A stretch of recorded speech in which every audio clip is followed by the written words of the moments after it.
Dear student, आपके अपने channel displacement physics में स्वागत है। आज हम लोग डिस्कस करने वाले हैं थर्मल प्रॉपर्टीज ऑफ मैटर का। इसमें दो वीडियो होंगे। फर्स्ट हाफ में हीट ट्रांसफ़र से पहले का होगा और हीट ट्रांसफ़र के बाद कंडक्शन, कन्वेक्शन, रेडिएशंस, ये सब होंगे सेकेंड वीडियो में। फर्स्ट वीडियो में पहले होगा हम लोगों का टेम्परेचर, एक्सपेंशन, कैलोरीमेट्री और हीटिंग कर्व, ये सब होगा हम लोगों का फर्स्ट हाफ में, और सेकेंड हाफ में हीट ट्रांसफ़र के बाद। और थर्ड जो वीडियो होगा उसमें कंप्लीट केवल न्यूमेरिकल का होगा, जो जेई में या मेंस में आया हुआ है, जेई मेंस या नीट में आया हुआ है, वो सब क्वेश्चंस होंगे, वो थर्ड वीडियो में होगा। तो टोटल मिला के थर्मल प्रॉपर्टीज ऑफ मैटर में 3 वीडियो होंगे। फर्स्ट वीडियो में भी हम लोग टेम्परेचर का, एक्सपेंशन और कैलोरीमेट्री, ये सब तीनों चीज़ देखेंगे फर्स्ट हाफ में, फर्स्ट वीडियो में। आइए शुरू करते हैं। सबसे पहले टेम्परेचर। तो टेम्परेचर क्या होता है? डिग्री ऑफ हॉटनेस और कोल्डनेस। डिग्री ऑफ कोल्डनेस और हॉटनेस, इसे कहा जाता है क्या चीज़? टेम्परेचर। डिग्री ऑफ हॉटनेस और कोल्डनेस को टेम्परेचर बोलते हैं।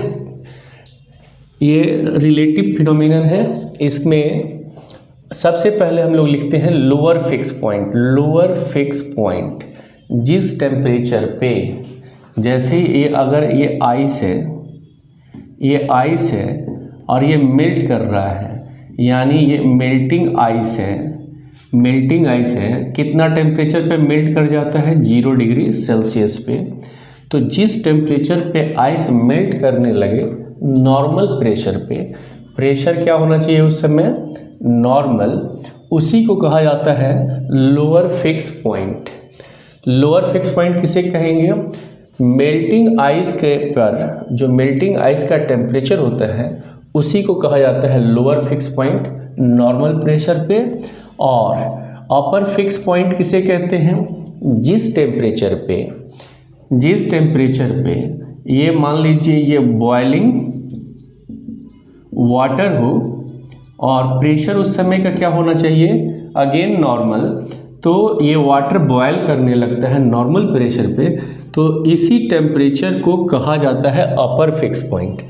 लोअर फिक्स पॉइंट में क्या होगा?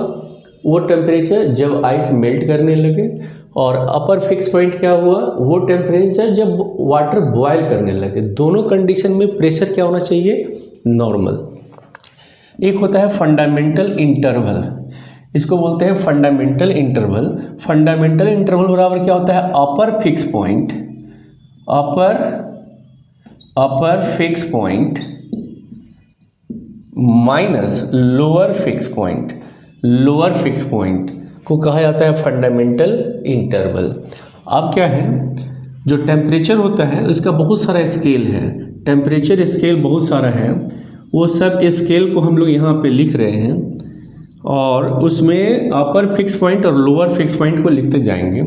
ये सेल्सियस स्केल है, ये फ़ारेनहाइट स्केल है, ये केल्विन स्केल है, और ये र्यूमर स्केल है। इसको बोलते हैं र्यूमर स्केल, र्यूमर स्केल। और इसको फ़ारेनहाइट स्केल, इसको सेल्सियस स्केल, इसको केल्विन स्केल। ये हो गया अपर फिक्स पॉइंट, ये हो गया लोअर फिक्स पॉइंट, और ये हुआ फंडामेंटल इंटरवल। सेल्सियस स्केल में कितना डिग्री सेल्सियस पे पानी बॉयल करने लगता है? 100 डिग्री सेल्सियस पे। और कितना डिग्री टेम्परेचर पे वाटर कंडेंस होने लगता है, मतलब आइस में कन्वर्ट होने लगता है, या आइस मेल्ट करने लगता है? वो होता है 0 डिग्री सेल्सियस पे। और इन दोनों का डिफरेंस को लिखते हैं, कितना हो गया? 100। कितना डिग्री फ़ारेनहाइट पे वाटर बॉयल करने लगेगा? 212 डिग्री फ़ारेनहाइट पे। कितना टेम्परेचर पे फ़ारेनहाइट स्केल में आइस मेल्ट करने लगेगा? ये होगा 32 डिग्री फ़ारेनहाइट। और इन दोनों का जो डिफरेंस होगा वो होगा 180 डिग्री। केल्विन स्केल में कितना होता है? केल्विन स्केल में अपर फिक्स पॉइंट 373.15 केल्विन। जब न्यूमेरिकल बनाना होगा हम लोगों को तो केवल लिखेंगे 373.15 केल्विन को नहीं लिखते हैं, और लोअर फिक्स पॉइंट कितना होगा 273.15 केल्विन, और इन दोनों का जो डिफरेंस होगा वो कितना होगा 100। अब र्यूमर स्केल में अपर फिक्स पॉइंट होता है 80 और लोअर फिक्स पॉइंट होता है 0 और फंडामेंटल इंटरवल होगा 80। इसमें से इसको माइनस करेंगे तो ये आ जाएगा। तो ये हम लोगों का बेसिक याद करना पड़ेगा इतना, तो हम लोगों का सारा क्वेश्चन बनने लगेगा। ये हुआ अपर फिक्स पॉइंट, ये सारा एक ही टेम्परेचर है, ये सब भी एक ही टेम्परेचर है, ये कोई अलग अलग टेम्परेचर नहीं है, ये सब का सब एक ही टेम्परेचर है। 0 degree Celsius equals to 32 degree Fahrenheit is equals to 273.15 kelvin is equals to 0 degree Reaumur. ये सब टेम्परेचर इक्वल है, ये सब टेम्परेचर भी इक्वल है।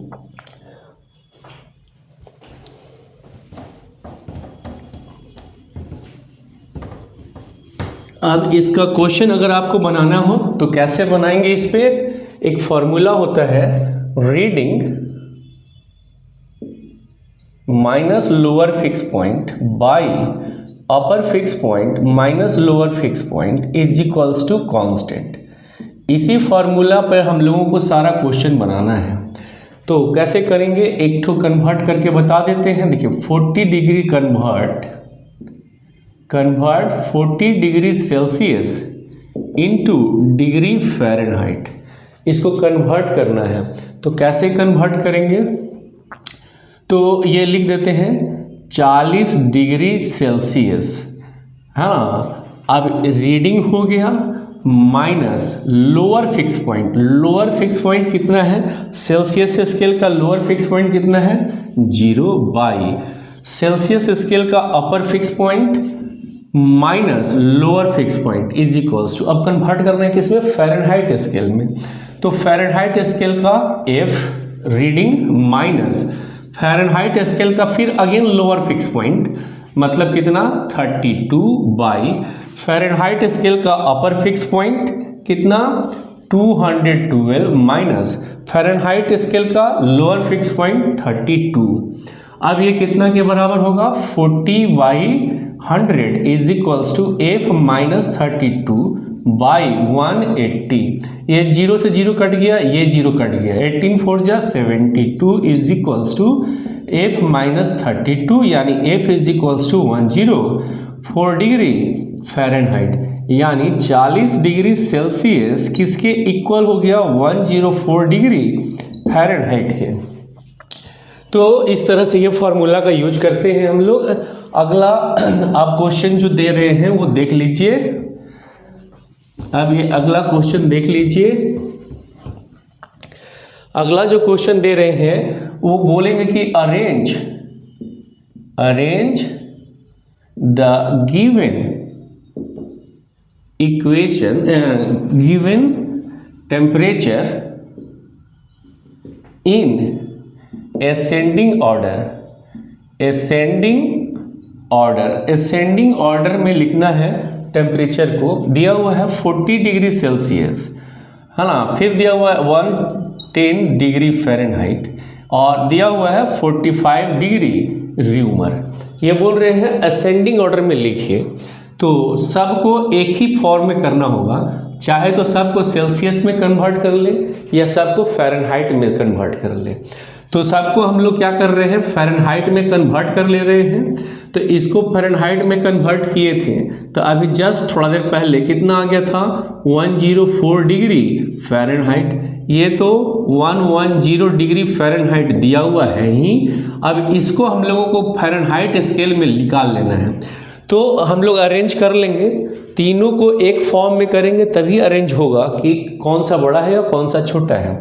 अब र्यूमर वाला है तो 45 रीडिंग माइनस र्यूमर स्केल का lower fix point 0 by Reaumur scale का upper fix point minus Reaumur scale का lower fix point 0 is equals to, convert करना है फ़ारेनहाइट में, F minus 32 by Fahrenheit scale का अपर फिक्स पॉइंट 212 और lower fix point 32, 212 minus 32 यानी 45/80 is equals to f minus 32/180।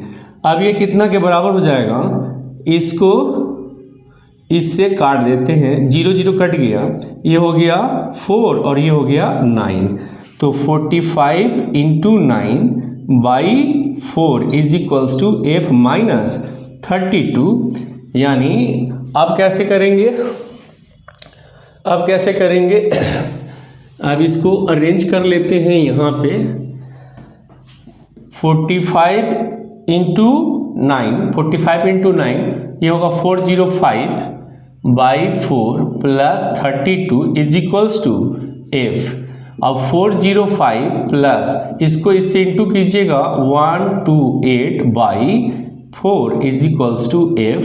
ये कितने के बराबर होगा, 5 2 3 और फिर 3/4 इज इक्वल्स टू f। ये हो जाएगा 133.3 चलता जाएगा 133.3 डिग्री फ़ारेनहाइट। अब हम लोग जो पहले लिखे थे, कितना पहले लिखे हुए हैं, 40 डिग्री सेल्सियस और लिखे हुए थे 110 डिग्री फ़ारेनहाइट और लिखे हुए थे 45 डिग्री न्यूमन। ये हुआ 104 डिग्री फ़ारेनहाइट, ये हुआ 110 डिग्री फ़ारेनहाइट और ये हो गया 133.3 डिग्री फ़ारेनहाइट। मतलब ये वाला टेम्परेचर देखिए फ़ारेनहाइट स्केल में ये सबसे बड़ा है, इससे छोटा है ये वाला, सबसे छोटा है ये वाला, यानी 40 degree Celsius is less than 110 degree Fahrenheit is less than 45 degree न्यूमन। यानी इस तरह से असेंडिंग ऑर्डर में आप लिख सकते हैं। तो इस तरह से लिखा जाता है हम लोगों का टेम्परेचर को। देखिए ये जो बोले हम लोग, ये वाला जो बोले, ये एक ही टेम्परेचर है, इसमें आइस भी होगा, मेल्ट कर रहा होगा और वाटर भी होगा, आइस भी होगा और वाटर भी होगा, इसलिए इसको बोला जाता है डबल पॉइंट। और इसमें भी ये वाला में वाटर भी होगा प्लस स्टीम भी होगा, ये भी है डबल पॉइंट, ये डबल पॉइंट है, ये अपर डबल पॉइंट हुआ, ये लोअर डबल पॉइंट हुआ। अब क्या बोल रहे हैं, ट्रिपल पॉइंट। ट्रिपल पॉइंट का क्या मतलब हुआ, ट्रिपल पॉइंट का क्या मतलब हुआ, एक ऐसा टेम्परेचर ट्रिपल पॉइंट, एक ऐसा टेम्परेचर जिस टेम्परेचर पे सॉलिड, लिक्विड और गैस तीनों स्टेट को एग्जिस्ट करते हो, तो उसको बोला जाता है ट्रिपल पॉइंट। तो ट्रिपल पॉइंट वाटर का कितना होता है, वाटर का ट्रिपल पॉइंट कितना होता है, 273.16 केल्विन और 0.01 डिग्री सेल्सियस। ये होता है ट्रिपल पॉइंट किसका, वाटर का। और उस समय प्रेशर कितना होना चाहिए, 4.58 mm of Hg। याद रखना है, ये ट्रिपल पॉइंट किसका है, हम लोगों का वाटर का है। ये एकदम याद रखिएगा कि ट्रिपल पॉइंट ऑफ वाटर कितना होता है, 273.16 केल्विन और 0.01 डिग्री सेल्सियस। और प्रेशर कितना होता है, ये तो टेम्परेचर हुआ, ये प्रेशर हुआ किसका, ट्रिपल पॉइंट का। ट्रिपल पॉइंट का वाटर का जो प्रेशर होता है 4.58 mm of Hg। अगर इसको कन्वर्ट करना चाहिएगा तो एटमॉस्फेरिक प्रेशर में भी कन्वर्ट कर सकते हैं और क्या बोलते हैं, पास्कल में भी कन्वर्ट कर सकते हैं। कैसे, 760 mm of Hg ये बराबर होता है एक एटमॉस्फेरिक प्रेशर, ये बराबर होता है 1.013 × 10⁵ पास्कल। तो इस तरह से भी आप कन्वर्ट करके ए वाले से कन्वर्ट कर लीजिएगा, इसको इस फॉर्म में कन्वर्ट कर सकते हैं, एटमॉस्फेयर में भी लिख सकते हैं और पास्कल में भी कन्वर्ट कर सकते हैं। तो इस तरह से इसको कन्वर्ट किया जाता है। कैसे कन्वर्ट कर लीजिएगा, लिखिएगा 760 mm of Hg is equals to 1.013 into 10 to the power 5 Pascal. Therefore 4.58 mm of Hg is equals to, इसको इससे गुना कीजिए, इससे डिवाइड कीजिए, तो 1.013 into 10 to the power 5 into 4.58 by 760 और ये आंसर आएगा पास्कल में। ऐसे ही एटमॉस्फेयर में भी निकालिएगा, तो एटमॉस्फेयर में निकालने के वक्त इसको एक लिख दीजिएगा क्योंकि एक एटमॉस्फेयर है, ये 1 एटमॉस्फेयर, तो वो एटमॉस्फेयर में आंसर आएगा। तो इस तरह से आप ट्रिपल पॉइंट को निकाल सकते हैं। ये वाला दोनों को याद रखिएगा। ट्रिपल पॉइंट ऑफ वाटर कितना होता है 273.16 केल्विन, और ट्रिपल पॉइंट प्रेशर में के टर्म में कितना होगा 4.58 mm ऑफ Hg। उस समय का ये कंडीशन है, इतना होगा तो वो कन्वर्ट हो जाएगा। अब क्या है, अगर मान लीजिए आपके पास से एक थर्मामीटर है, थर्मामीटर मान लीजिए एक क्या बोलते हैं मेल्टिंग आइस है, ये आइस है, कैसा मेल्टिंग आइस है, मेल्टिंग आइस है, ये मेल्टिंग आइस का टेम्परेचर 0 डिग्री सेल्सियस होता है, लेकिन आपके पास एक थर्मामीटर है जो इसका टेम्परेचर को कितना मेजर करते हैं -1 डिग्री सेल्सियस। और ये बॉइलिंग वाटर है, बॉइलिंग वाटर है, इसके टेम्परेचर को कितना डिग्री मेजर करता है 99 डिग्री सेल्सियस। तो ये जो थर्मामीटर से जो आप मेजर कर रहे हैं, थर्मामीटर ऐसा होता है ना, इसमें मरकरी भरा हुआ रहता है, ऐसे ये लाइन शो करता है Hg, ये Hg भरा हुआ रहता है, तो ये शो कर रहा है -1 डिग्री सेल्सियस थर्मामीटर, और ये बॉइलिंग वाटर का जो टेम्परेचर है उसको टेम्परेचर शो कर रहा है 99 डिग्री सेल्सियस। और अगर ये मान लीजिए कोई वाटर है किसी टेम्परेचर पे होगा, उस टेम्परेचर को ये मेजर कर रहा है, ये टेम्परेचर को ये मेजर कर रहा है 40 डिग्री सेल्सियस, वाटर के टेम्परेचर को मेजर कर रहा है कितना 40 डिग्री सेल्सियस। तो बोल रहा है कि ये एक्चुअल तो नहीं हुआ, क्यों? क्योंकि ये थर्मामीटर आपका कैसा है, फॉल्टी थर्मामीटर है, तो फॉल्टी थर्मामीटर से ये जो मेजरमेंट होगा वो भी फॉल्टी होगा। तो बोल रहे हैं कि वो एक्चुअली होगा कितना वो निकालिए। तो देखिए ये एक नया स्केल बना दिया, नया स्केल का ये लोअर फिक्स पॉइंट हो गया, ये अपर फिक्स पॉइंट हो गया, और ये रीडिंग हो गया।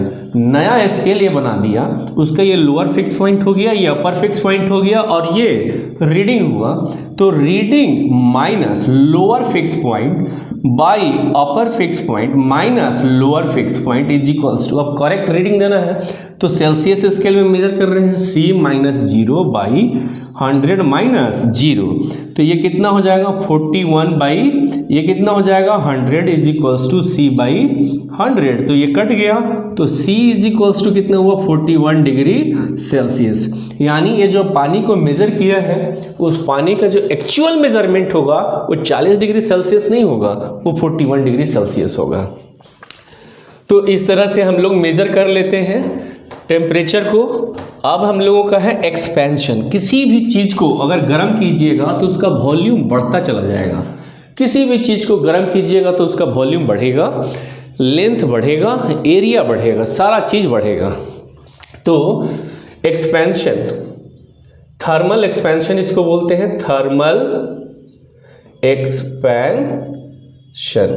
थर्मल एक्सपेंशन क्या होता है, अगर ये मान लीजिए एक लंबाई है, L लंबाई है इसका, तो इसका जो लंबाई है मान लीजिए 0 डिग्री सेल्सियस पे जो लेंथ दिया हुआ है L0 है ना, ये लेंथ है एट 0 डिग्री सेल्सियस, लेंथ है 0 डिग्री सेल्सियस पे। अब इसका टेम्परेचर बढ़ाएं तो ये थोड़ा सा लंबाई इसका मान लीजिए बढ़ गया, ये जो लंबाई बढ़ा इसको बोल रहे हैं डेल्टा L। ये टोटल लंबाई कितना हो गया LT, length at T degree Celsius, length at T degree Celsius, ये जो लंबाई बढ़ा है उसको डेल्टा L बोल रहे हैं।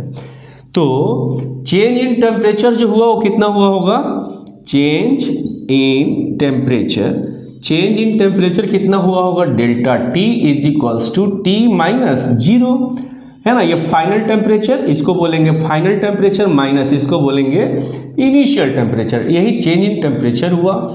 तो कोफिशिएंट ऑफ लीनियर एक्सपेंशन किसे कहते हैं? Coefficient of linear expansion, linear expansion ये किसे कहते हैं? Coefficient of linear expansion alpha से डिनोट करते हैं। तो अल्फा बराबर क्या हुआ? जो चेंज इन लेंथ हुआ बाय जो इनिशियल लेंथ था एल नोट, इसको कहा जाता है फ्रैक्शनल चेंज इन लेंथ, इसको बोलते हैं fractional change in length into per unit change in temperature is called coefficient of linear expansion. Fractional change in length per unit change in temperature is called coefficient of linear expansion. तो delta L बराबर कितना हो जाएगा? L note alpha del T. Delta L बराबर हो जाएगा L note alpha del T, यानी total जो लेंथ होगा एल टी ये बराबर कितना होगा? ये टोटल जो लंबाई होगा वो कितने के बराबर होगा? L naught plus delta L, L naught plus delta L. तो एल नोट तो लिख दिए, डेल्टा एल कितने के बराबर लिखिएगा? L note alpha del T. तो L T is equals to कितना हुआ? एल नोट कॉमन हो जाएगा 1 प्लस अल्फा डेल टी, यानी L T is equals to L note 1 plus alpha, ये होगा टी माइनस 0। ये देखिए, ये जिस टेम्परेचर पे है उस टेम्परेचर पे ये लेंथ है, ये जिस टेम्परेचर पे है उस टेम्परेचर पे ये लेंथ है। तो इस तरह से याद कीजिएगा एल टी बराबर कितना होता है? L note 1 plus alpha del T, इतना के बराबर होता है ना length at T degree Celsius. जैसे ये लेंथ था वैसे ही, जैसे ये लेंथ है वैसे ही इसका एरिया भी बढ़ सकता है ना। ये इनिशियल एरिया हुआ कितना? ए नोट। अब इसको गर्म करेंगे, टेम्परेचर बढ़ाएंगे, यानी 0 डिग्री सेल्सियस पे ये एरिया है। अब ये गर्म करेंगे तो इसका लंबाई, इसका जो लंबाई है वो बढ़ जाएगा, इधर का एज बढ़ेगा और इधर वाला भी एज बढ़ेगा, यानी अब जो पूरा एरिया हो गया उसको क्या लिख देते हैं? 80। तो एरिया में जो चेंज हुआ वही यही चेंज हुआ ना एरिया में, ये वाला एरिया में चेंज हुआ। अब चेंज जो होगा वो कितने के बराबर होगा? डेल्टा ए के बराबर होगा।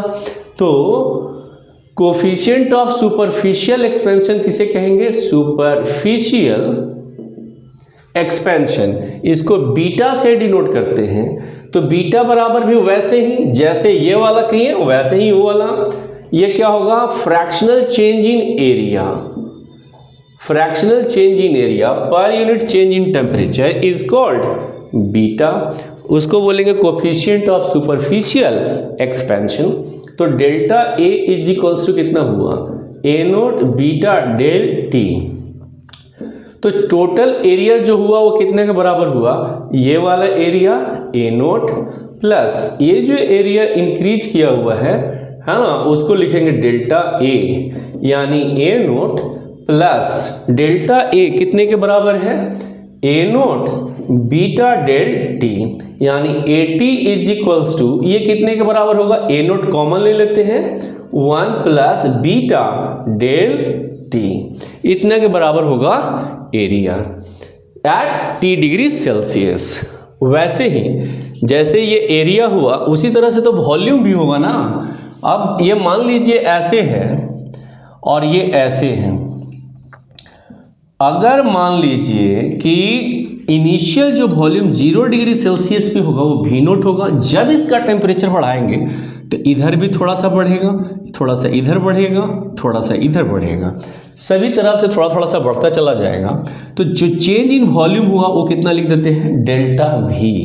तो cubical expansion, coefficient of cubical expansion, cubical expansion इसको गामा से डिनोट करते हैं, क्यूबिकल एक्सपेंशन को गामा से डिनोट करते हैं। तो गामा इज इक्वल्स टू क्या हो जाएगा? फिर वैसे ही बोलिए, fractional change in volume delta भी बाई भी नोट पर unit change in temperature is called coefficient of cubical expansion gamma. तो गामा जो होगा डेल्टा भी इज इक्वल्स टू भी नोट गामा डेल टी।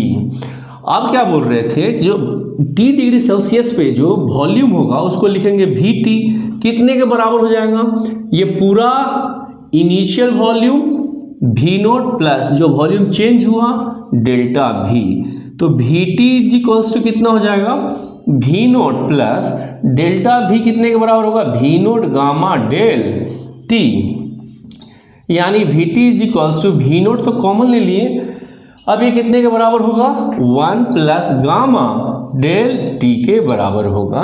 ये हुआ volume at T degree Celsius, ये वॉल्यूम है एट 0 डिग्री सेल्सियस। अब क्या बोल रहे हैं, अगर वॉल्यूम एक्सपैंड कर रहा है, यानी टेम्परेचर बढ़ाने से वॉल्यूम इंक्रीज कर रहा है, इसका मतलब है कि डेंसिटी इज इक्वल्स टू होता है मास पर यूनिट वॉल्यूम, यानी m/v। अगर वॉल्यूम इंक्रीज कर रहा है तो डेंसिटी डिक्रीज कर जाएगा। With the rise in temperature volume increases, hence density जो होगा वो क्या हो जाएगा, डिक्रीजेज, डेंसिटी डिक्रीज कर जाएगा। तो अब इसको कैसे कर देंगे डेंसिटी, तो VT इज इक्वल्स टू लिखे थे हम लोग V nought 1 plus gamma del T, तो VT इसमें भी m से डिवाइड कर देते हैं, इसका भी m से डिवाइड कर देते हैं, तो ये 1 बाई, अब इसको इसके नीचे लाते हैं, 1 by m/VT is equals to 1 by m/V nought. अब ये V नोट टर्न लेगा तो ऊपर ही चला जाएगा ना, ये VT टर्न लेगा तो ऊपर ही चला जाएगा ना, ऊपर में और क्या है 1 प्लस गामा डेल T। अब क्या है, मास पर यूनिट वॉल्यूम को डेंसिटी बोला जाता है, तो इसको कैसे लिख देंगे, 1 by rho T, density at T degree Celsius is equals to 1 by rho nought 1 plus gamma del T। अब इसको इससे गुना कर देते हैं, इसको इससे गुना कर देते हैं, तो rho nought is equals to होगा rho T 1 plus gamma del T। किसी भी ऑब्जेक्ट का टेम्परेचर अगर बढ़ाइएगा तो वॉल्यूम उसका इंक्रीज करेगा और डेंसिटी डिक्रीज कर जाएगा। अब क्या बोल रहे थे, अब क्या बोल रहे हैं, एनोमैलस एक्सपेंशन ऑफ वाटर, बिना ढंग का, एनामोलस मतलब बेढंगा, बेतरतीब, मतलब वाटर जो है एक ऐसा चीज है जिसका टेम्परेचर को अगर बढ़ाइएगा, अगर टेम्परेचर को बढ़ाइएगा 0 डिग्री से आगे तो उसका वॉल्यूम घटेगा, 4 डिग्री सेल्सियस तक वॉल्यूम घटेगा, और फिर उसके बाद बढ़ाइएगा तब वॉल्यूम इंक्रीज करेगा। केवल यही एक ऐसा है कि इसका जो टेम्परेचर है 4 डिग्री सेल्सियस पे इधर टेम्परेचर है, उस समय वॉल्यूम सबसे कम होता है। वाटर का वॉल्यूम मिनिमम, ऊपर क्या है वॉल्यूम है, इधर टेम्परेचर है, सबसे कम वॉल्यूम जो होगा वो कितना डिग्री सेल्सियस पे होता है, 4 डिग्री सेल्सियस पे। टेम्परेचर बढ़ाते चले जाएंगे तो इधर टेम्परेचर बढ़ाइएगा तो वॉल्यूम इंक्रीज करते जाएगा, लेकिन अगर इधर टेम्परेचर भी घटाइएगा तो वॉल्यूम इंक्रीज करेगा। मतलब अगर मान लीजिए एक गिलास पानी पूरा भरा हुआ है, एकदम पूरा भरा हुआ है लबालब, अगर ये 4 डिग्री सेल्सियस पर है तो उस समय वॉल्यूम मिनिमम है। अगर इसका टेम्परेचर को घटाइएगा तो भी पानी बाहर निकल जाएगा, क्यों, क्योंकि वॉल्यूम इंक्रीज करेगा। और अगर टेम्परेचर बढ़ाइएगा तो भी पानी बाहर निकल जाएगा, क्यों, क्योंकि वॉल्यूम 4 डिग्री सेल्सियस पे सबसे कम होता है। अब क्या है, ये तो वॉल्यूम हुआ, अब डेंसिटी वाला कैसे दिखाइएगा, इधर क्या हो गया हम लोगों का टेम्परेचर और इधर क्या है डेंसिटी है। तो डेंसिटी 4 डिग्री सेल्सियस पे सबसे मैक्सिमम होगा, 4 डिग्री सेल्सियस पे सबसे मैक्सिमम होगा। और याद रखिएगा डेंसिटी ऑफ वाटर मैक्सिमम होता है 4 डिग्री सेल्सियस पे, जो कितने के बराबर होता है 1000 kg पर मीटर क्यूब के बराबर होता है। वाटर का जो डेंसिटी है सबसे ज़्यादा होता है, वो कितना होता है 4 डिग्री सेल्सियस पे 1000 kg पर मीटर क्यूब। अब क्या बोल रहे हैं आप लोग देखे होंगे कि क्या बोलते हैं पोल वगैरह तरफ ये ऐसे पाउंड है। पोल मतलब पृथ्वी का नॉर्थ पोल, साउथ पोल, ये सब पोल है। इंग्लैंड वगैरह में जाकर देखिएगा वहाँ का टेम्परेचर बहुत कम रहता है। तो ये अगर इसके ऊपर आइस जम जाता है, देखे होंगे आइस जम जाता है, ये हम लोगों का क्या है आइस, लेकिन नीचे में रहता है क्या चीज़ वाटर। और बोले डेंसिटी 4 डिग्री सेल्सियस पे मैक्सिमम होगा और डेंसिटी 0 डिग्री सेल्सियस या 1 डिग्री सेल्सियस पे कम होगा। डेंसिटी सबसे ज़्यादा होगा 4 डिग्री सेल्सियस पे। तो पानी जिसका डेंसिटी ज़्यादा हो ज़्यादा भारी, तो ये नीचे में जो पानी रहेगा वो 4 डिग्री सेल्सियस पे रहेगा और ऊपर में जो पानी रहेगा वो 1 डिग्री सेल्सियस रहेगा। और इसी में देखिएगा मछली रहता है तैरता हुआ। तो अगर वहाँ यहाँ पे ऊपर में आइस जमा हुआ रहता है, चारों तरफ जमा हुआ रहता है, तो ऊपर वाला जो टेम्परेचर होता है वो कम होता है और नीचे जैसे जैसे बढ़िएगा टेम्परेचर बढ़ता चला जाता है। इसी के अंदर में एक्वेटिक रहता है, एक्वेटिक यानी फिश वगैरह एक एनिमल वो इसके अंदर में रहता है। तो ये हो गया हम लोगों का एनुमेरस एक्सपेंशन ऑफ वाटर। अब क्या है, सब क्या बोलते हैं मेटल्स जितने भी हैं सब का एक्सपेंशन एक जैसा नहीं होता। जैसे अल्युमिनियम का एक्सपेंशन बहुत ज़्यादा होता है, ब्रास का है ना टेम्परेचर उतना ही बढ़ाइएगा तो ब्रास का एक्सपेंशन थोड़ा कम होगा, है ना। आयरन का एक्सपेंशन थोड़ा और कम होगा। क्यों? क्योंकि गामा या अल्फा का वैल्यू कॉपर का, आयरन का कम होता है और अल्युमिनियम का अल्फा का वैल्यू या गामा का वैल्यू ज़्यादा होता है। तो ऐसे देखिए, ये ऐसे है एक और ये एक ऐसे है, ये ऐसे हैं। तो ये रेडियस है और ये ऐसे, ये ऐसे, ये रेडियस है R1 और ये रेडियस है R2। तो और दोनों के कारण ये A पॉइंट, ये B पॉइंट, ये C पॉइंट, ये D पॉइंट। तो बोल रहे हैं कि ये वाला लंबाई ज़्यादा होगा कि ये वाला लंबाई ज़्यादा होगा।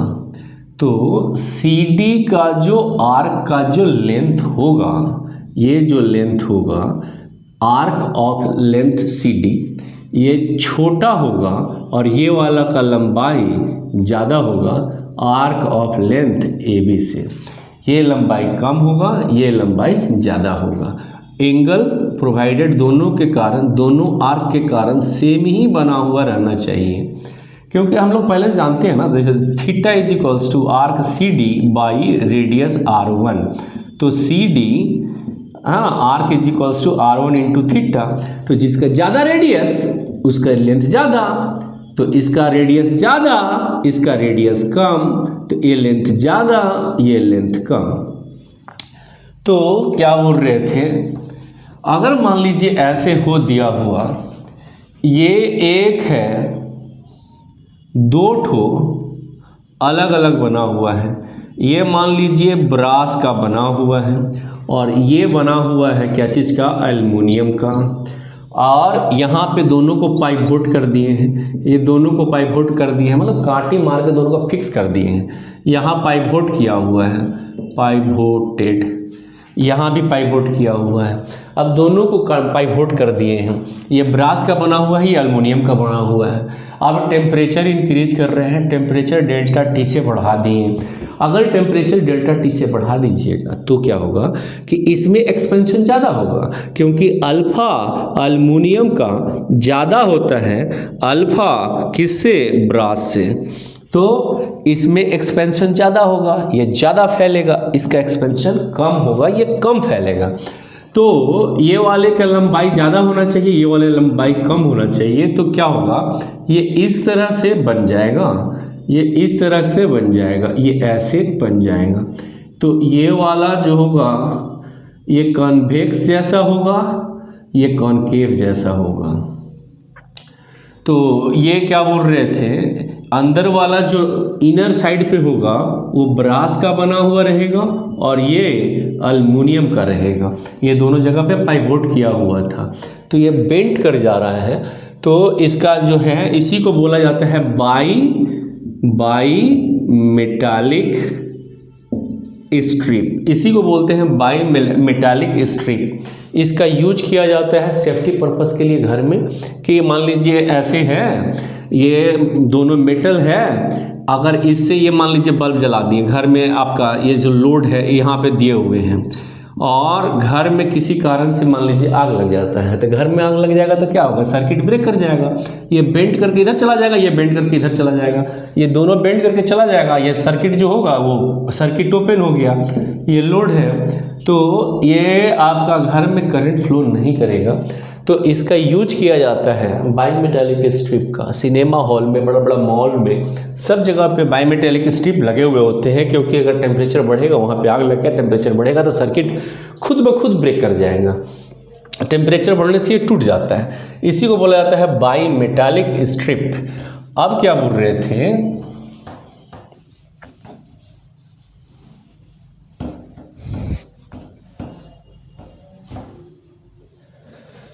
अगर मान लीजिए कोई ऑब्जेक्ट है, तो जैसे ये ऑब्जेक्ट है, इसका टेम्परेचर दिया हुआ है T1 डिग्री सेल्सियस, इसका टेम्परेचर दिया हुआ है, ये ऑब्जेक्ट है दूसरा, इसका टेम्परेचर दिया हुआ है T2 degree Celsius. T1 degree Celsius ज़्यादा है और T2 डिग्री सेल्सियस कम है, तो हीट फ्लो करने लगेगा किधर से किधर की ओर, higher temperature object to lower temperature object. Heat always flow करता है higher temperature object to lower temperature object, है ना। अगर इस पे आप वर्क डन नहीं कर रहे हो तो खुद ब खुद ये फ्लो होने लगेगा।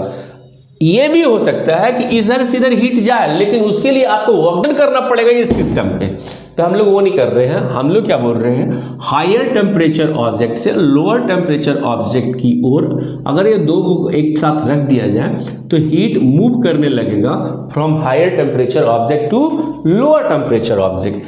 और heat is a form of energy, जानते होंगे heat is a form of energy. तो ये एनर्जी एक ऐसा एनर्जी है जो ऑलवेज रास्ते में होती है, घर नहीं पहुंचता है।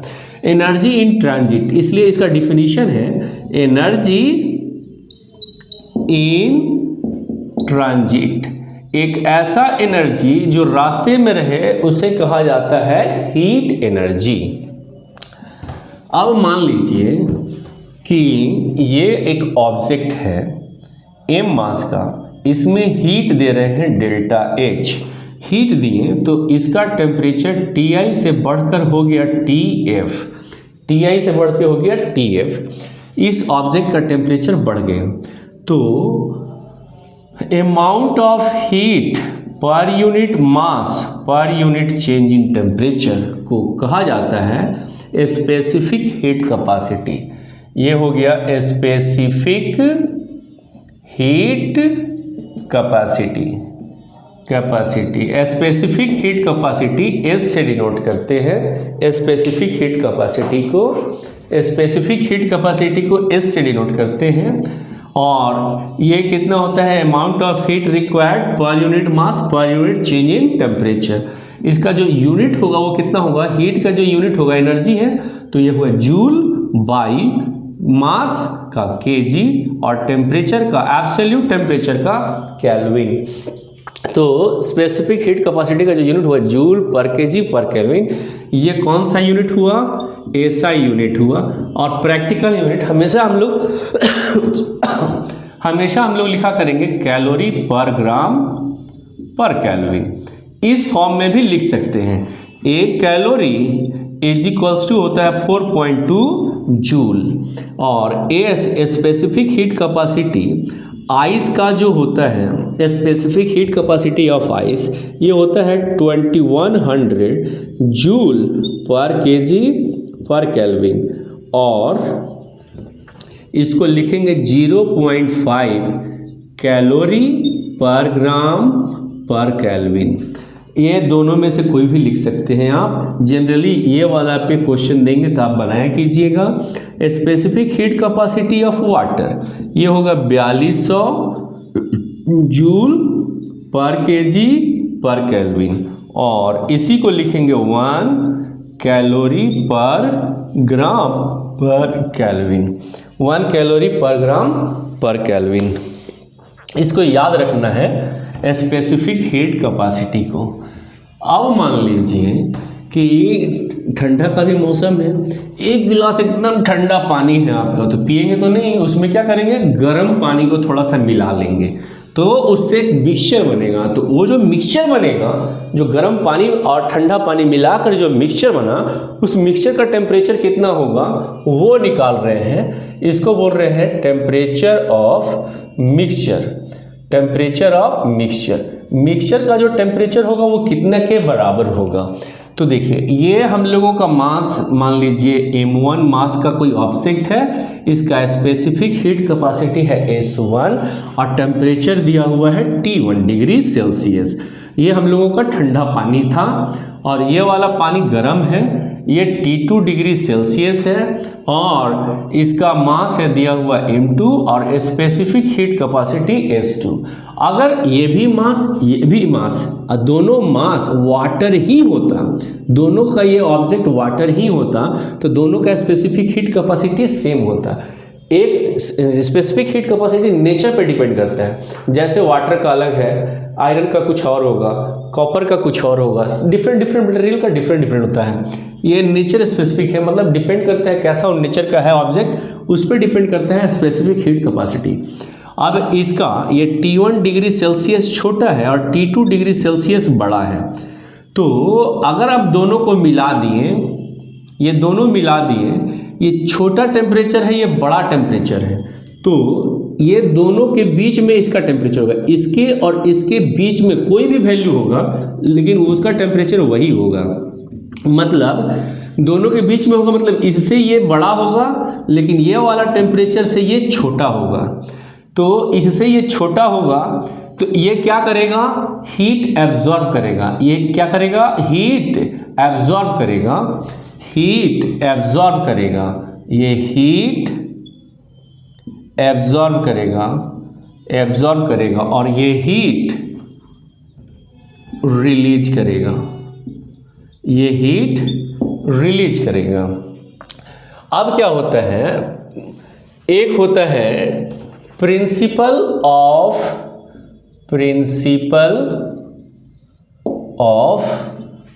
Calorimetry, principal of calorimetry POC। देखिए, अगर सिस्टम आइसोलेटेड हो, मतलब जो हीट देने वाला है ये हीट दे रहा है और ये हीट ले रहा है, सिर्फ लेने वाला और देने वाला हीट अगर है, दो ऑब्जेक्ट है ऐसा जगह पे, तीसरा नहीं होना चाहिए, तो जितना ये हीट एब्जॉर्ब करेगा उतना ही ये हीट रिलीज करेगा, यानी heat loss is equals to heat gain. Principle of calorimetry क्या है, इन एन आइसोलेटेड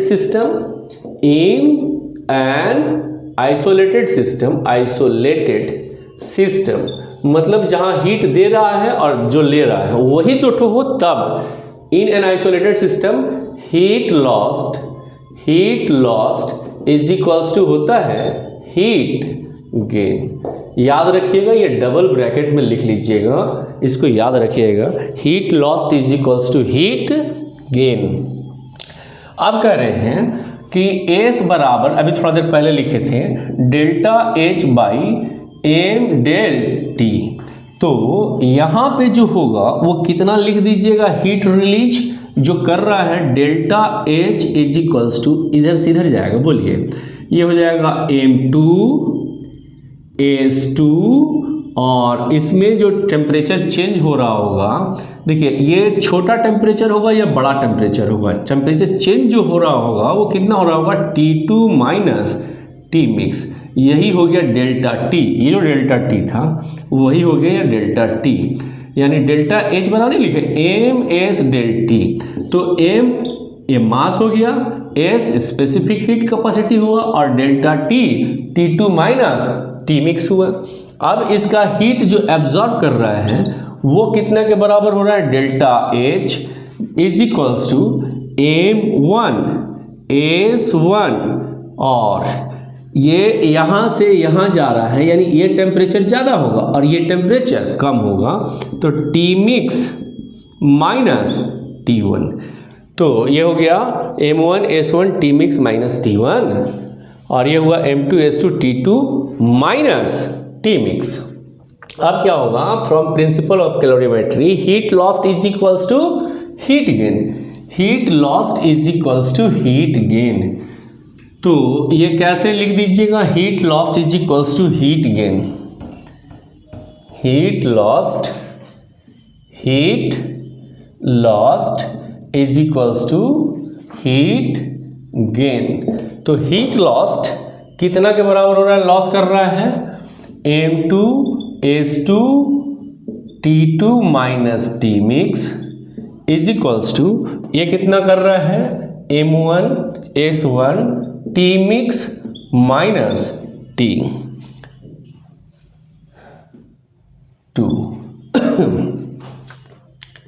T1, ये होगा T1। अब क्या है, इसको इससे गुना कर दीजिएगा और इससे गुना कीजिएगा, इसको इससे गुना कीजिएगा और इससे गुना कीजिएगा। अब बोलिए कितने के बराबर हो जाएगा, ये कितने के बराबर हो जाएगा, M2 S2 T2 minus M2 S2 T mix is equals to M1 S1 T mix minus M1 S1 T1। अब ये बराबर के इस तरफ आया, ये बराबर के उस तरफ चला गया। अब बोलिए M1 S1 T1 ये बराबर के इस तरफ आया है, plus M2 S2 T2 is equals to, ये बराबर के उधर गया, M1 S1 T mix plus M2 S2 T mix.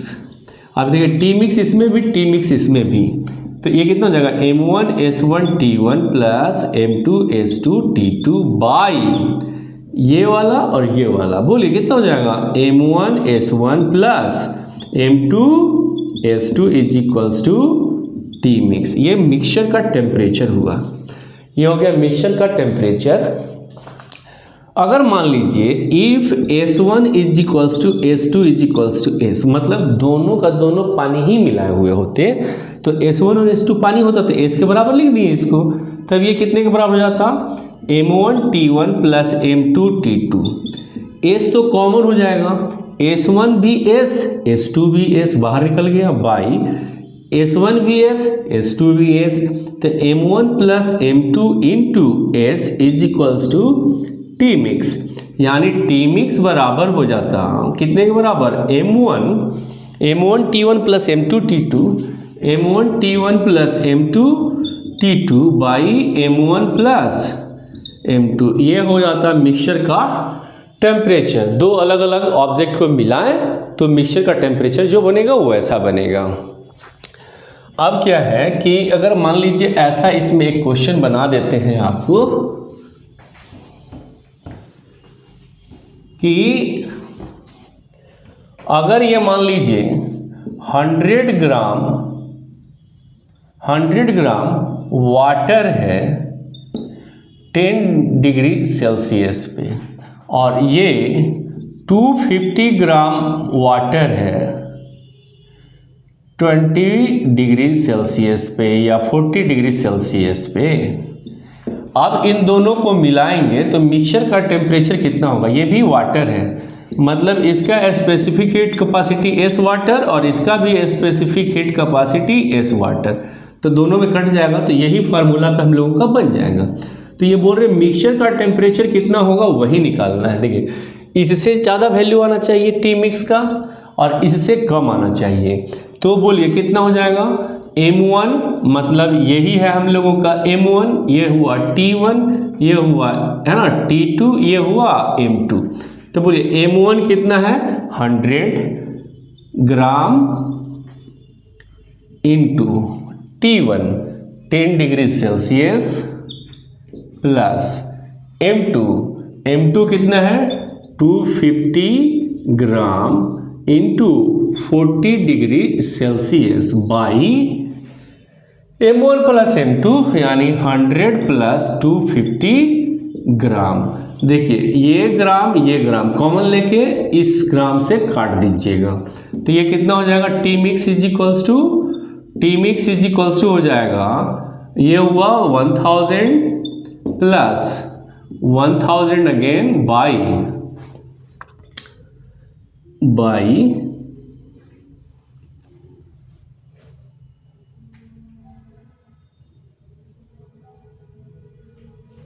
ये 1000 नहीं 10,000 हो जाएगा, बाई ये कितना हो जाएगा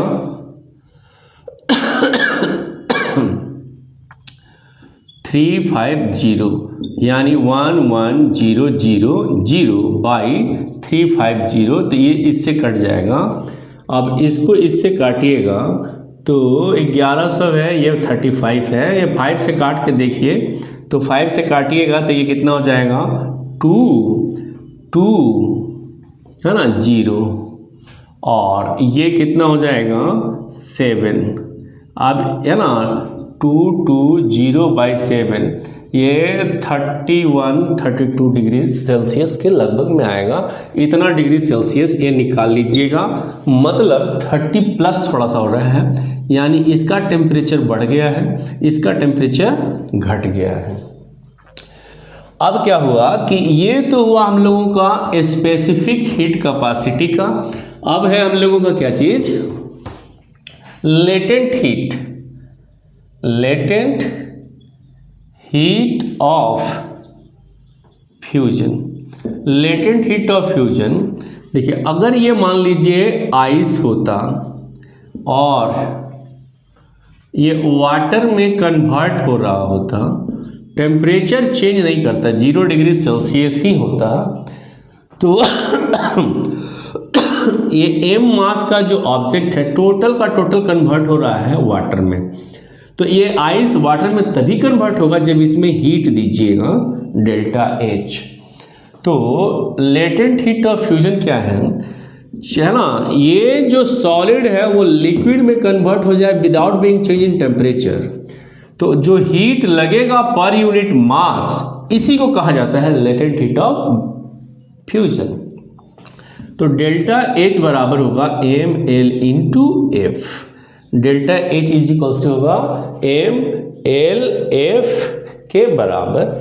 याद रखिएगा LF आइस का, जो आइस वाटर के लिए जो LF का वैल्यू होता है वो होता है 80 कैलोरी पर ग्राम, या इसको लिखेंगे 3.36 इंटू 10⁵ है ना जूल पर केजी, इतना के बराबर होता है।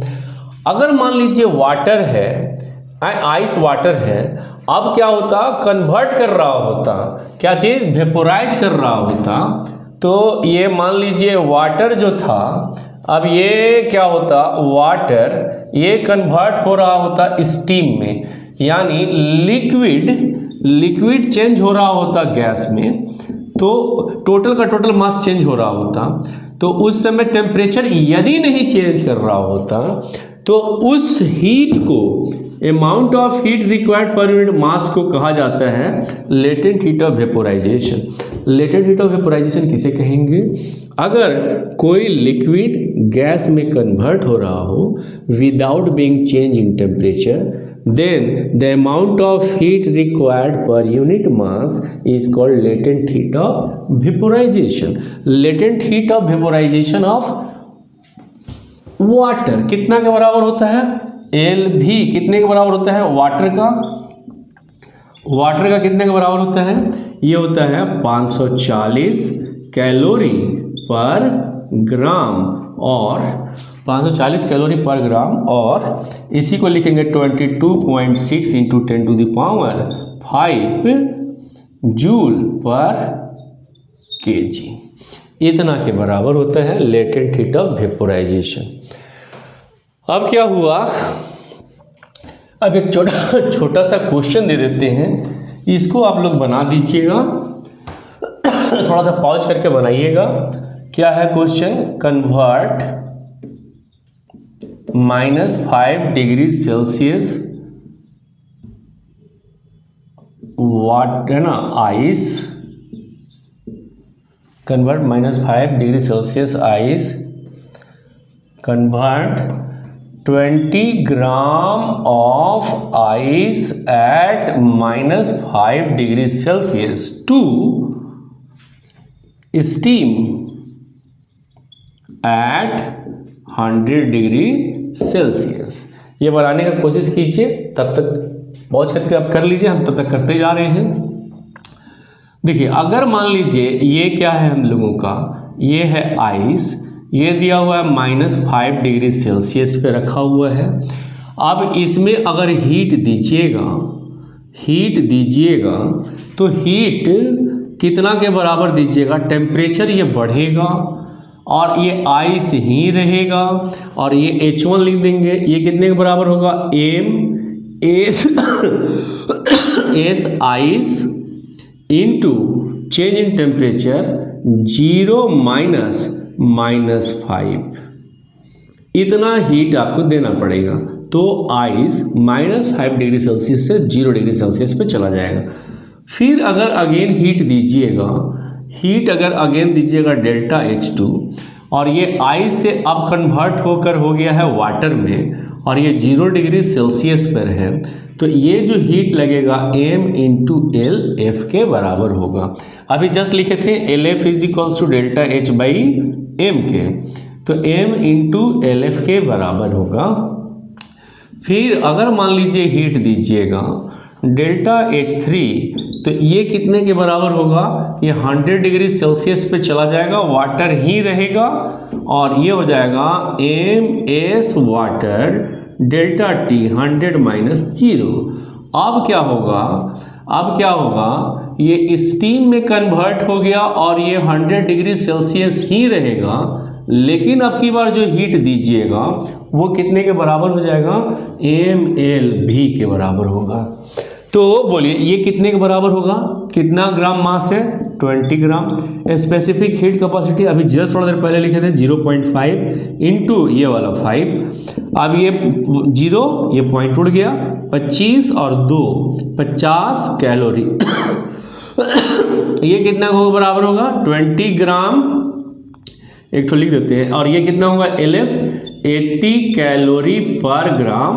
तो ये ग्राम और ये ग्राम कैंसिल, ये 1600 कैलोरी, और ये कितने के बराबर होगा, 20 इंटू वाटर का specific heat capacity 1 calorie per gram per kelvin into 1000 is equals to, ये हो गया 2000।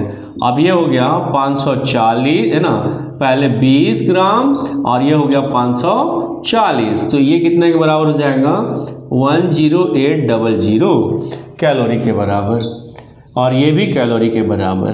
तो टोटल हीट जो रिक्वायर्ड होगा, टोटल हीट रिक्वायर्ड जो होगा डेल्टा H टोटल, ये कितने के बराबर होगा, delta H1 plus delta H2 plus delta H3 plus delta H4, सब को ऐड कर लीजिएगा, इतना हीट लगेगा। तो -5 डिग्री सेल्सियस से 100 डिग्री सेल्सियस स्टीम में कन्वर्ट हो जाएगा 20 ग्राम आइस। -5 डिग्री सेल्सियस से 100 डिग्री सेल्सियस तक जाने में स्टीम में इतना एनर्जी लगेगा। ये कैलकुलेट करके निकाल लीजिएगा, आप सबको ऐड कर देना है केवल। अब क्या हुआ कि अब यहाँ पे हम लोग हीटिंग कर्व बनाते हैं। हीटिंग कर्व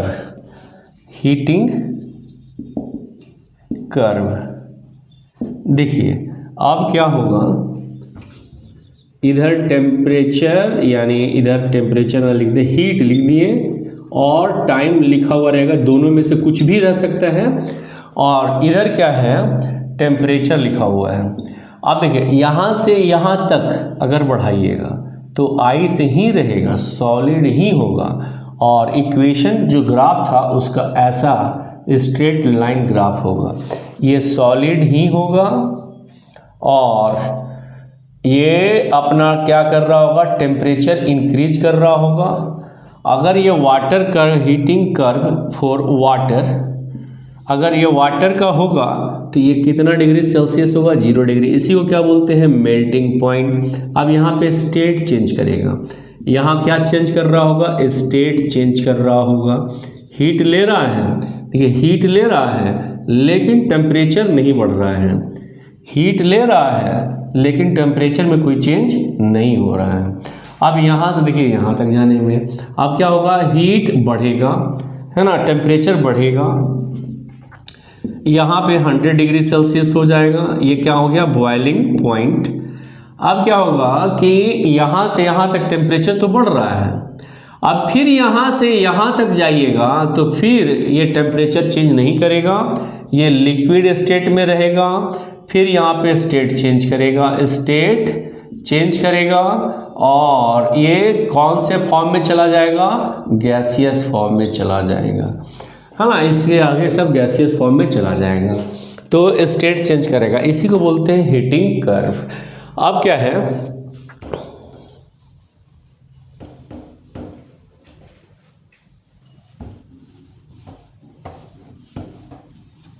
अब हम लोग इसके बाद कुछ क्वेश्चंस देखते हैं कि कैसे कैसे क्वेश्चन है जेई में आया हुआ, इसी सब चीज़ों से आया हुआ रहेगा। उसी पे 5 या 7 क्वेश्चन आपको करवाते हैं, अभी देखते रहिए।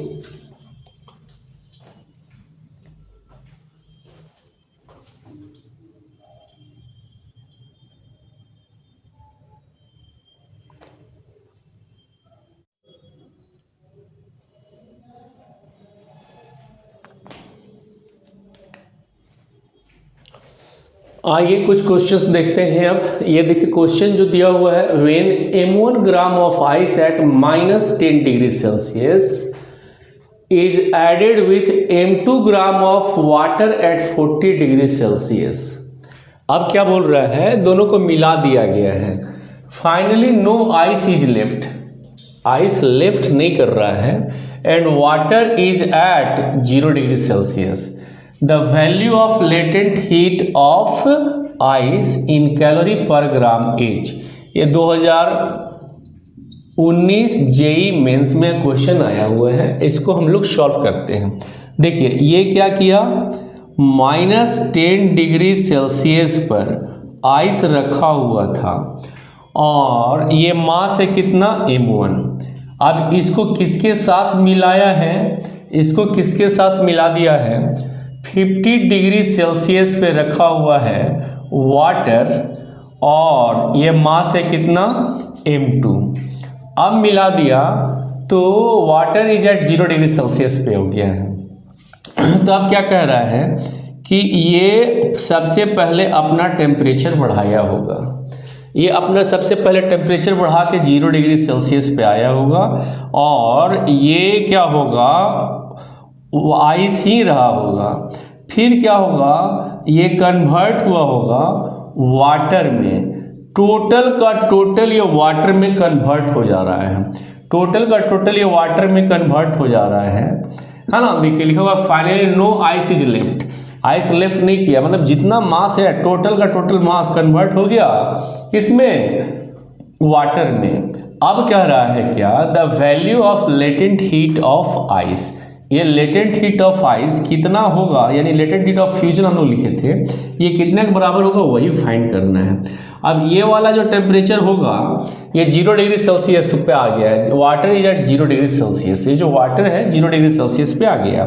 तो देखिए ये हायर टेम्परेचर से लोअर टेम्परेचर पे आ रहा है, 0 डिग्री सेल्सियस पे आ रहा है, तो हीट रिलीज करेगा, तो हीट लॉस जो होगा इसका वो कितना के बराबर होगा, ये होगा हीट लॉस्ट, ये कितने के बराबर होगा, ये होगा m2 s water into 50 - 0, higher temperature minus lower temperature. अब यहाँ पे ये हीट ले रहा होगा, ये हीट रिलीज कर रहा है इसलिए एरो इधर की ओर है, ये हीट ले रहा है इसलिए ऊपर की ओर एरो है, तो ये डेल्टा H गेन कर रहा है, ये कितना गेन कर रहा है, ये होगा m1 s आइस और डेल्टा T मतलब 0 -10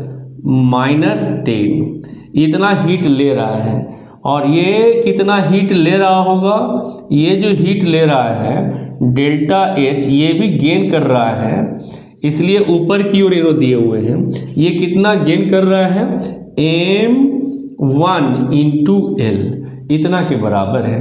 तो अभी हम लोग थोड़ा देर पहले पढ़े प्रिंसिपल ऑफ कैलोरीमेट्री से क्या हुआ। Principle of calorimetry, heat lost is equals to heat gain, heat lost is equals to heat gain from principle of calorimetry, heat lost is equals to heat gain. तो heat lost कितना कर रहा है, M2S water into 50 is equals to, ये कितना हो जाएगा, heat gain कितना कर रहा है, M1L प्लस ये कितना हो रहा है, M1S आइस इंटू 10।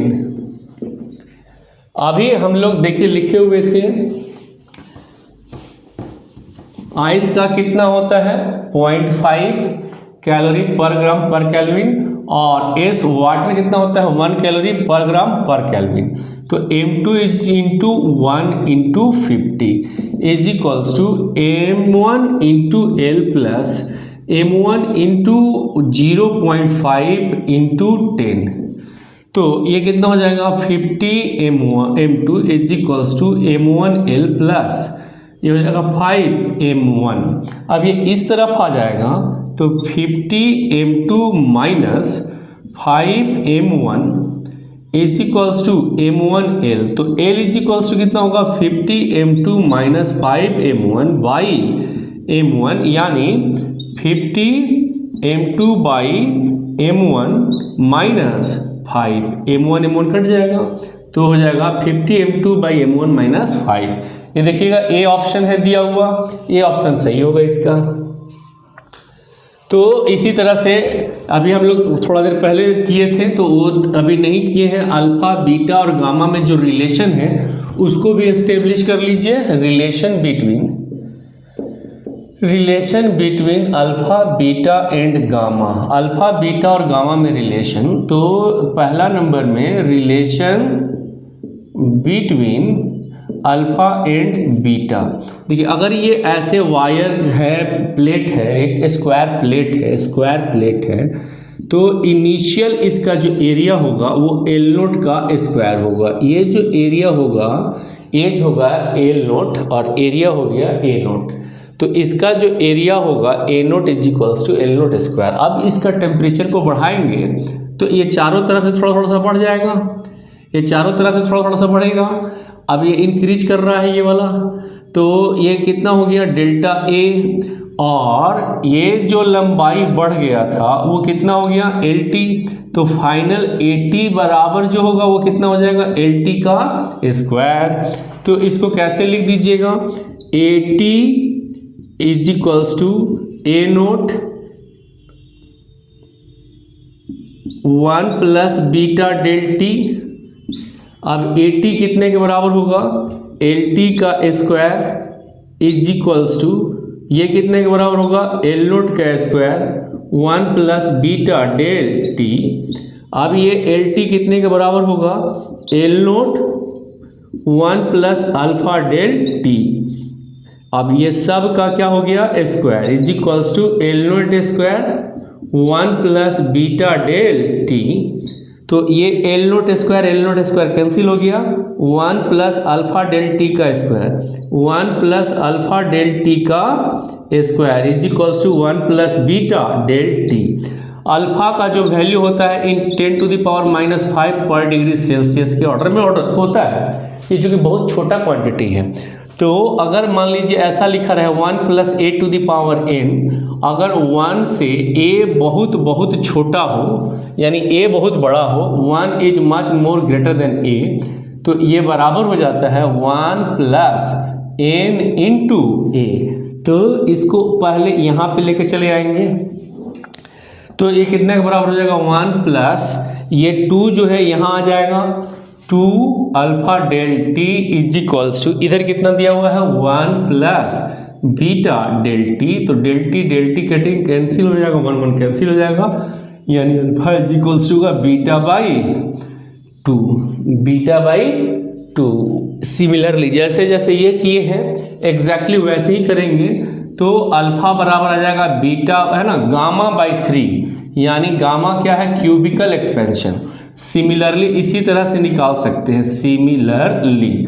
क्यों ऐसे निकालेंगे, क्योंकि यहाँ पे वॉल्यूम लिखेंगे तो वॉल्यूम का पावर 3 होता है, LT का पावर 3 होगा, तो 3 यहाँ पे आएगा, तो ये हो जाएगा alpha is equals to gamma by 3, यानी alpha is equals to beta by 2 is equals to gamma by 3। ये इतना होता है, ये फार्मूला केवल याद रखिएगा, क्वेश्चन न्यूमेरिकल बनाने में काम आएगा।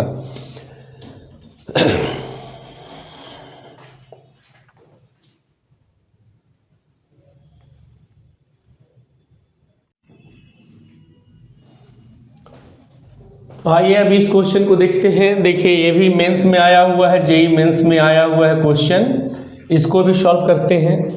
क्या दिया हुआ है, thermally insulated vessel contains 150 gram 150 gram of water eight 0 degree Celsius. 150 gram water at 0 degree Celsius पे थर्मली इंसुलेटेड है। मान लीजिए इसमें पानी भरा हुआ है और ये पानी है दिया हुआ कितना, 150 ग्राम, है ना, 0 डिग्री सेल्सियस पे है। द एयर इज, इसमें से आइसोथर्मली एयर को बाहर निकाल लिए, तो ये वैक्यूम क्रिएट हो गया इसमें। तो क्या हो रहा है, वैक्यूम जब क्रिएट होगा, a fraction of water turns into ice, ये आइस में कन्वर्ट हो रहा है। आइस में कन्वर्ट हो रहा है मतलब ये हीट रिलीज कर रहा होगा, तो हीट कौन ले रहा होगा, rest, and rest evaporates at 0 degree Celsius. कुछ कन्वर्ट हो रहा होगा आइस में और चला जा रहा होगा कहाँ पे, इवोपरेट कर रहा होगा, इवेपोरेट। देखिए इवेपोरेट, अब वेपोरेट, वेपोराइजेशन, ये वेपोराइजेशन ये 100 डिग्री सेल्सियस पे होगा। इवेपोराइजेशन जो होगा वो किसी भी टेम्परेचर पे हो सकता है। तो ये 0 डिग्री टेम्परेचर है, 0 डिग्री सेल्सियस है, तो ये जो कन्वर्ट हो रहा होगा किस में जा रहा होगा, 150 ग्राम है, ये किस में कन्वर्ट हो रहा होगा, आइस में, और ये कहाँ जा रहा होगा, वाटर में, इवोपरेट कर रहा होगा गैस में, स्टीम बन रहा होगा। तो ये जो इवोपरेट कर रहा होगा वो हीट एब्जॉर्ब कर रहा होगा। मान लीजिए कि 150 ग्राम था, x ग्राम इवोपरेट कर गया, x ग्राम इवोपरेट कर गया, तो ये वाटर बचा कितना होगा, 150 माइनस x ग्राम, 150 माइनस x ग्राम। अब क्या होगा, ये वाला कन्वर्ट हो रहा है किसमें, आइस में, ये कन्वर्ट हो रहा है किसमें, स्टीम में। तो कैसे लिख दीजिएगा, मास ऑफ, है ना, क्या बोलते हैं इसको, जो कन्वर्ट हो रहा है सॉलिड में मतलब आइस में, उसको लिख रहे हैं MLF इज इक्वल्स टू, अब ये जो हो रहा होगा कन्वर्ट हो रहा होगा, ये x ग्राम है, ये मास को कितना लिख देंगे, ये लिखेंगे 150 माइनस x इंटू LF, और ये कितना हो रहा होगा, x इंटू ये mass into latent heat of vaporisation, कितना लिखेंगे, LV। तो ये कितना के बराबर हो जाएगा, 150 माइनस x इंटू ये कितने के बराबर हो जाएगा, है ना, 3.36 into 10 to the power 5 is equals to x। और ये जो वेपोराइज कर रहा होगा मास, इसका लेटेंट हीट ऑफ वेपोराइजेशन कितना दिया हुआ है, 2.1 इंटू 10 टू द पावर 6। तो ये वाला इससे कट जाएगा 10 टाइम्स में, ये 21 हो जाएगा, 150 minus x is equals to 21x, और ये इधर जाकर डिवाइड हो जाएगा 3.36, यहाँ से x निकालिएगा, ये ऑलमोस्ट आएगा 20 ग्राम के, इसलिए पूछा है क्लोजेस्ट टू, तो क्लोजेस्ट टू में कौन सा हो जाएगा, 20 ग्राम। अब इसके बाद हम लोग अगला टॉपिक में अगला वाला करेंगे, और उसके बाद फाइनली केवल न्यूमेरिकल का होगा, 3rd नंबर जो सेट होगा थर्मल प्रॉपर्टीज ऑफ मैटर का। Thank you. अगर आपको अच्छा लगा हो ये वीडियो तो काइंडली अपने दोस्तों को बोलें, लाइक करें और सब्सक्राइब भी कर लें। Thank you.